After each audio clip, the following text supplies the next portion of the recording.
Thank you so much, Chris. So, first of all, I must explain to you, Sumant Reddy is the chairman of NAR India, and Sumant has what is called a tennis elbow. He was not able to make it to the United States. So, he doesn't look like Sumant, but he is a former president of the National Association of Realtors India, and we have Mr. Shivakumar.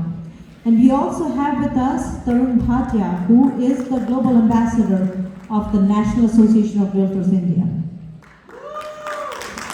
So, how many of you knew this, that NAR India is our only bilateral partner that has the name NAR? No. We have more than 120 bilateral partners, and only NAR has the name National Association of Realtors. Nobody else does. So thank you, let's get started. Have a seat, gentlemen.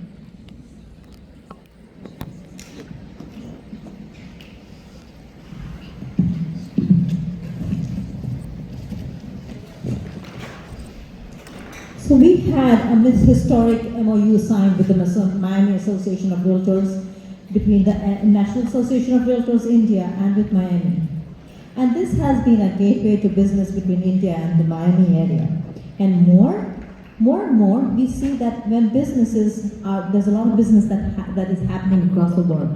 When ships are taking off on the shores of the Arabian Sea in India, a lot of them are making it to Miami. And when business comes, real estate follows. What is the foundation of business?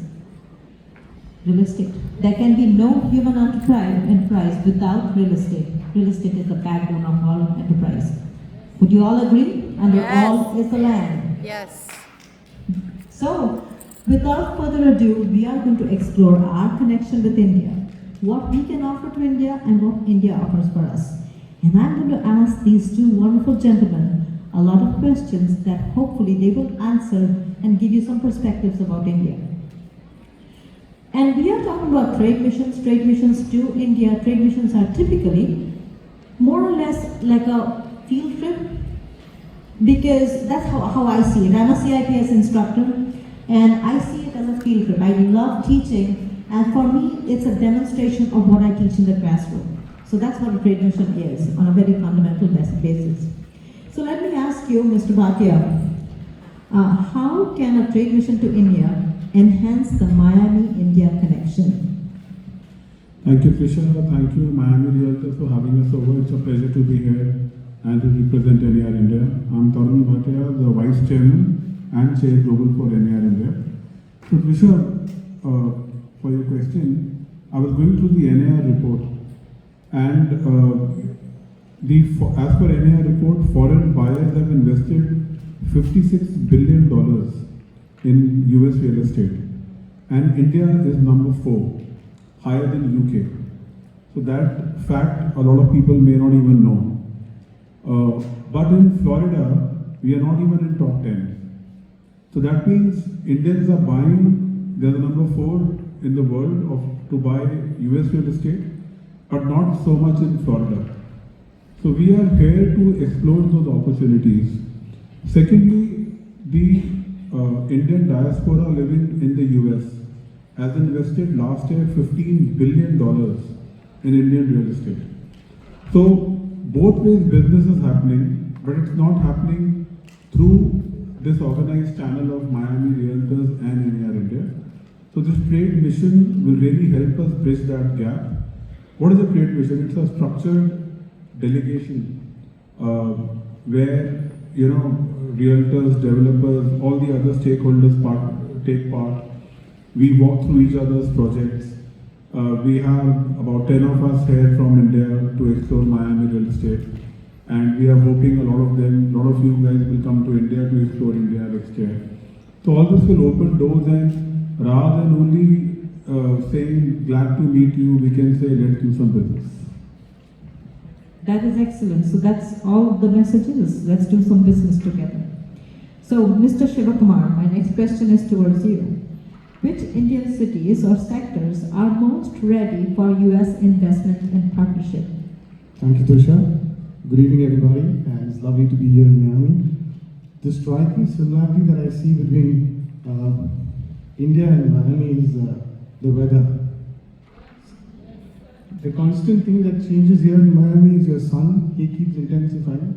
And in India, we have 5 seasons: monsoon, summer, less summer, bigger summer, and we wait on a break to get the other summer. So we face the heat both in Miami and here. But to answer your question, India has been divided in the north, south, east, and west. The north of India predominantly drives luxury residences. The west of India, where there is Mumbai and Goa. Goa is called the Miami of India because it has beaches, and Mumbai is also called, Mumbai and Miami are celebrating the Art Deco. 100 years of Art Deco is being celebrated in Mumbai, and that was celebrated in Miami last month, I understand. So Mumbai is another place for luxury residences. While you move towards the south is predominantly known for technology and manufacturing. So the south of India, you saw Google investing about $15 billion last month in a place called Vishakhapatnam, which is a coastal district in Andhra Pradesh, south of India. Manufacturing, you see a lot of manufacturing being driven in south of India. So last year alone, the investments in India from the US institutional investors was roughly about 32 billion. So if you look at the sectors, predominantly north and west is luxury residences, south is technology and manufacturing, west again is luxury residences. The east of India is more of affordable housing. So last year, there is a fund that is being developed in India, which is roughly about $5 billion for technology and affordable housing. So we've seen a couple of US-based companies come down to the east to develop affordable housing. So that's my take on it, Tisha. Thanks. That is absolutely true. When I go to Indian business houses and I have these conversations with them, and they ask me why Florida, I'm like, it's like home. It's just as hot and humid and miserable as over here. So there is a lot of commonality. So Tarunji, my next